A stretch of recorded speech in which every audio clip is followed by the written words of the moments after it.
Dengan gawat surat perdamaian, perwakilan SMA Taruna Indonesia mendatangi rumah duka Delwin Juliando, korban mati akibat melok kegiatan MOS di Jalan Banten 4 Komplek Permata Hijau 16 Hulu. Di mana kedatangan pihak SMA Taruna Indonesia ini selain melakukan perdamaian, pihak SMA Taruna Indonesia juga mengucap kebelang sukawa sama pihak keluarga Delwin Juliando korban.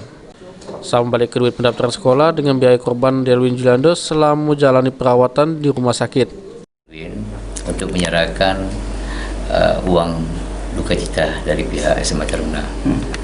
Itu bentuk pedulian kami, dan juga kami menyatakan untuk melakukan perdamaian secara kekeluargaan dan keluarga besar Ananda Delwin. Dengan perdamaian ini, Jauhari selaku yai korban menerima perdamaian dari pihak SMA Taruna Indonesia.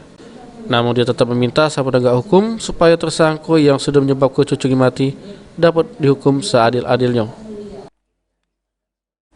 Jangan dibela-bela, jangan sesuai dengan hukum yang berlaku. Dia mau hukumnya setahun, dia mau ya setahun jalan nih. Jangan sampai dikurang itu ya pemerintahnya.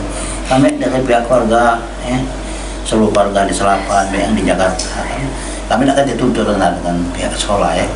Ini sudah jalan hidup cucuku sudah kesini. Soalnya dia enak sekolah ke situ.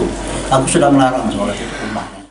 Korban Delwin Juliando, siswa SMA Taruna Indonesia yang mati pas melok kegiatan MOS, sudah dikuburkan oleh pihak keluarga di kampung halamannya, Tulung Selapan, Ogan Kombring Ilir.